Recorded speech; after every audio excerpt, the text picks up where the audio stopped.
Meta-virtuality: Strategies of Disembeddedness in Virtual Interiorities. In 1867, Nasr ad-Din Shah, the king of Persia, asked the court photographer to take a picture of a renowned Iranian philosopher, Mullah Hadi Sabzevari. Learning for the first time about the nature of this new invention, the mullah insisted on the impossibility of photography, because accidental properties of an object, according to him, have no autonomous existence in the absence of the object, much like a shadow that cannot exist independently without the presence of its source object. The mullah maintained his philosophical stance on the matter only until being confronted with his photograph. The example of the photographed philosopher moments before its existential shattering re-emphasizes the idea that media technologies have a reciprocal relationship to the production of knowledge. Emerging forms of mediation have the potential to cause epistemic raptures. They can alter our way of being, framing, perceiving, and understanding. VR is no exception. Once its capacity to mediate is fully developed, it can become a source of epistemic inspiration. The development, however, can be expedited if different fields, including design disciplines, take part in the conversation. Aside from its wide accessibility and affordability, what has made experimentation with VR attractive to spatial designers is the underdeveloped language of the medium. Quite like the mimetic arts and their desired autonomy from the contested concept of the original, the virtual can no longer remain an alternative to some reductionist definition of the real. The virtual-real dichotomy is already the contested one, and the reality of the virtual should be acknowledged in our post-digital society. Unleashing the mediatory powers of the virtual requires it to be unplugged from the physical, a conscious disruption in the virtual-physical continuum. Additionally, much like the advent of any new media, explorations in VR have somewhat remained under the hegemony of existing and competing representational media and artistic paradigms. It is no secret that photography began as a more advanced form of painting by fully capturing the still life of objects, and early cinematic projects attempted to recreate the experience of a theater. One cannot dismiss the reciprocal relationships between the entangled intermedial histories of pictorial, cinematic, televisual, digital, and immersive media and reduce their development to some linear progressional historiography. However, the shifts from the still image to the moving image, from 2D to 3D, from pre-digital to immaterial, from the immobile spectator to immersed subject, from mediated to immediate, can offer new regimes of spatial visual sensibilities, only once each phase is freed from the constraint of the previous. To liberate the language of spatial experiences in VR, it is necessary to understand how its mode of representation differ from other media. The technological advancements of immersive apparatuses are pushing for a total invisibility of the screen, interiorizing the tracking system, including the previously external motion trackers, optical tracker, and head tracker, and cordless experience of virtual space. By reducing the presence of the medium, that is the headset on which the screens are mounted, VR technology has already minimized the distracting effect that Weimar-era German cultural critic Siegfried Kracauer criticized in The Advent of Cinematic Experiences in Luxurious Movie Theaters in Berlin. In his Cult of Distraction, Kracauer discussed how excessively ornamented interior styles of the high culture movie theaters, compared to the newer picture houses, would disrupt immersion into the filmic space and could thus intensify social divide. The almost nothing presence of the flat screen, to borrow from the master minimalist Mies van der Rohe, has, in a Black Mirror-ish scenario, evolved into head-mounted displays while already promoting eye-mounted optics through smart glasses.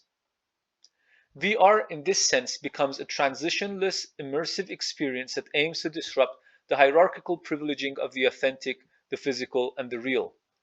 As such, VR pushes for a critical questioning and re-examining of reality, a discussion that has re-emerged in the theories of built environment through speculative realism.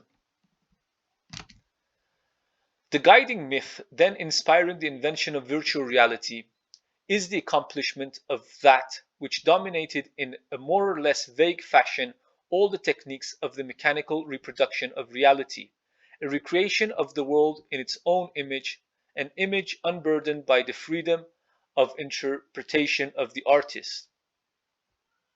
Note that in this excerpt of Andre Bazin, I have replaced cinema with virtual reality. Art has for long displayed a persistent obsession with the recreation of reality, rendering illusion indistinguishable from reality. The invention of perspective in Renaissance, for example, added a supposed layer of reality that was absent in previous art forms. Photographic art in the 19th century similarly took part in the accumulation of such strata of realism.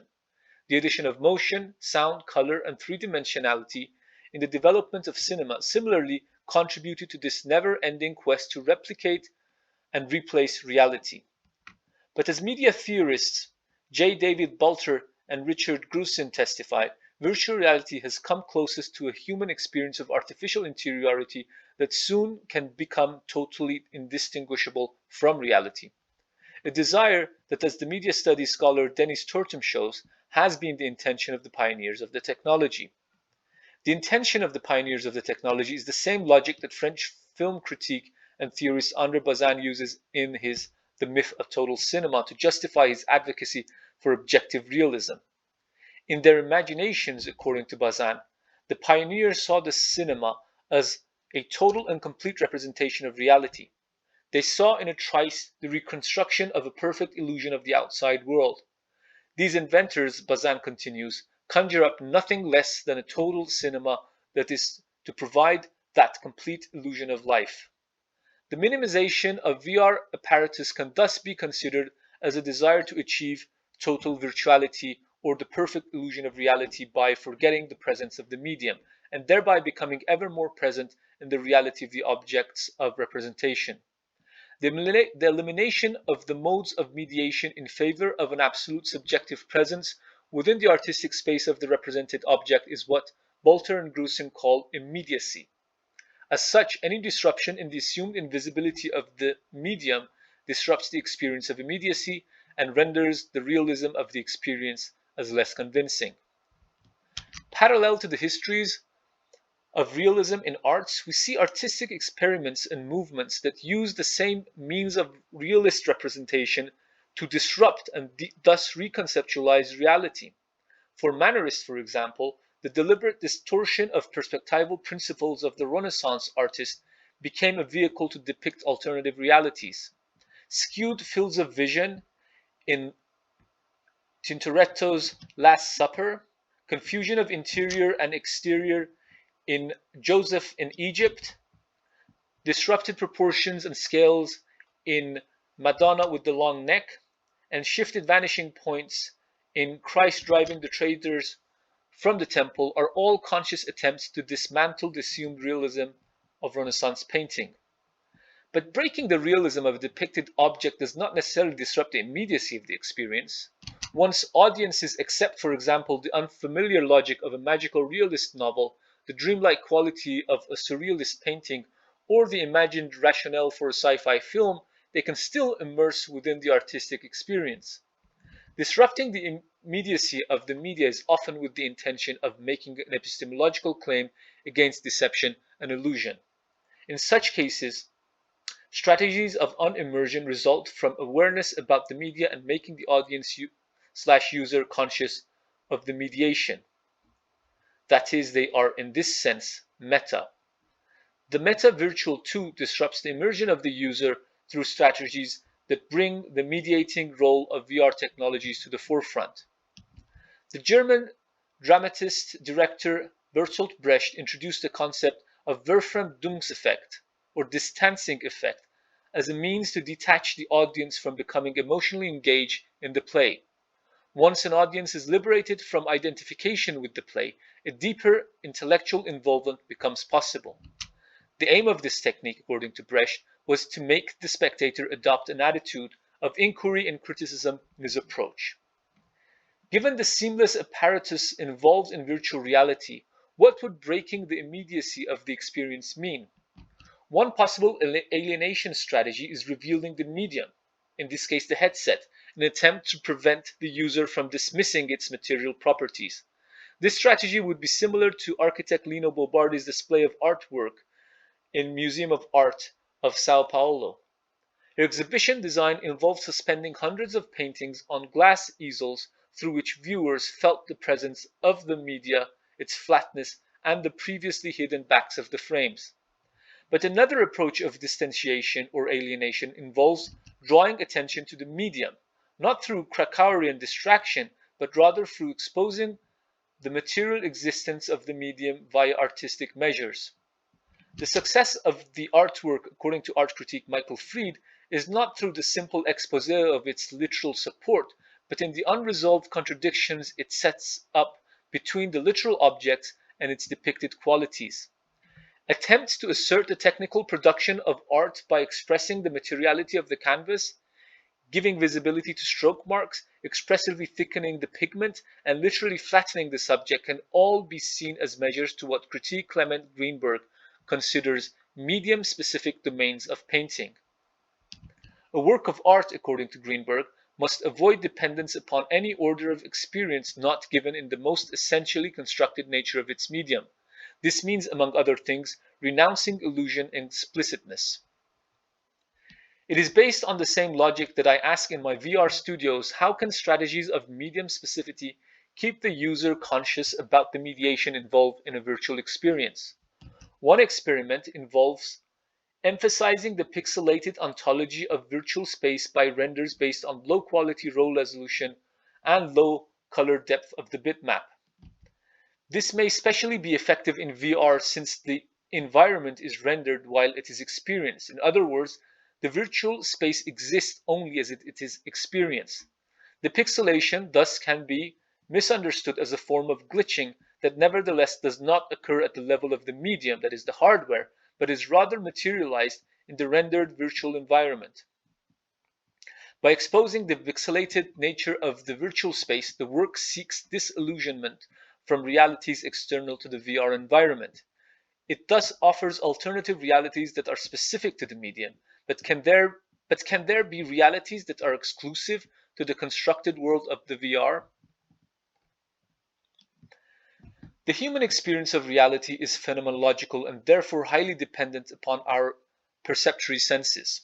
Color, for example, is the characteristic of human visual perception because the cone cells in the human eye are stimulated by only certain wavelengths of electromagnetic radiation that are within our visible spectrum. The realities of the world as manifested visually, including three-dimensionality and perspective, rely on cone cells, the shape of the eye lens, number of locations of eyes, as well as their distance. So is the case with sound, movement, texture, and even form. Media has the power to go beyond the sensory illusions of our perception to capture realities that are otherwise hidden from the naked eye. Edward Muybridge's 1878 experimental slow-motion photography of a galloping horse reveals a reality that is hidden to direct observation. All four legs of the horse leave the ground at a certain point during a gallop. Picasso's portraits, showing the front of the face and the profile interlocked, or Boccioni's 1913 development of a bottle in space through which he manifests the interior and the exterior of the object in a single sculpture can similarly be understood as attempts to liberate a still object from singularity of time and space, thereby complicating our understanding of reality. Another more recent example is a scene in Jean-Luc Godard's stereoscopic 3D film Goodbye to Language. In one scene, a woman and a man sit together looking at a book. The woman's husband comes to the scene and holds her by the arm and takes her away. In this moment, the two cameras, which set up the stereoscopic image, accurately distance from each other to recreate binocular human vision, split from the position. One camera stays on the man while the other follows the woman and her husband, and they walk out of the frame. The 3D image separates into two distinct images. Each is seen by only one eye. It is a montage that addresses each eye differently, a type of perception that is rare or impossible in everyday experience. The level of immediacy that VR allows can be ideal for breaking away from optical senses that are limiting human visual perception. Eyes of the Animal, for example, was an interactive project by London-based VR studio Marshmallow Laser Feast. This London-based design studio applied virtual reality to recreate the world as visually experienced by insects, frogs, dragonflies, and other territorial species. Inspired by these non-human phenomenologies, and with a similar aim to offer alternative realities that cannot be spatially experienced outside of the VR world, another strategy of disembeddedness in VR involved experimentation with orthographic space. Virtual space allows the observer to spatially explore the objects free from perspectival limitations, vanishing points, and perceptions of depth that skew the perceived size and proportion of an object. In the allied field of built environment, virtual reality is typically being explored as a simulative tool, an immersive representational technology that accurately replicates a yet to be constructed design. In pedagogical experimentations presented here, however, the virtual environment was dealt with as a site, and therefore any design within the site was considered an end product of a similarly complex design process that included behavioral study of the VR user, their circulation within the virtual environment, as well as site analysis. By assuming the properties of a site that is inherently interior and has its own internal logic very distinct from the physical laws of external world, VR becomes a fertile ground for theoretical discussions about the essence of architecture and interior space. While essentialism has become unpopular in humanities and social sciences in the past few decades, it seems to have re-emerged in metaphysics. The extreme abstraction that the VR environment enables thus serves as a medium to speculatively distinguish the accidental properties of architecture from its essence, that is, spatial experience. Once the absence of materiality, constructibility, structure, orientation, and climate in the virtual interiorities is accepted, it becomes clear that spatial experience can nevertheless be manufactured entirely out of pixels, that through certain organizations create optical forms, hues, opacities, rhythms, compositions, and patterns. By conceptualizing virtual environments as sites for spatial manipulation, designers are challenged to reflect on how the existence of virtual objects differs from those of our external world.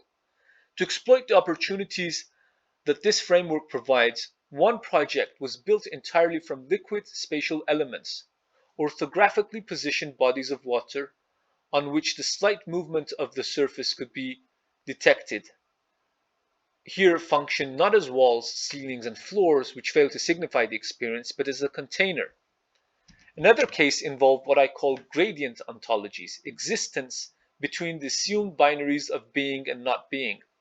While material objects cannot escape the dualities of existence and inexistence, VR objects and spaces in this project would fade into nothingness, as if a gradient of transparency was applied to being. The question in the virtual world is not limited to the binary choice to be or not to be, as in-between existences are ontologically possible in VR.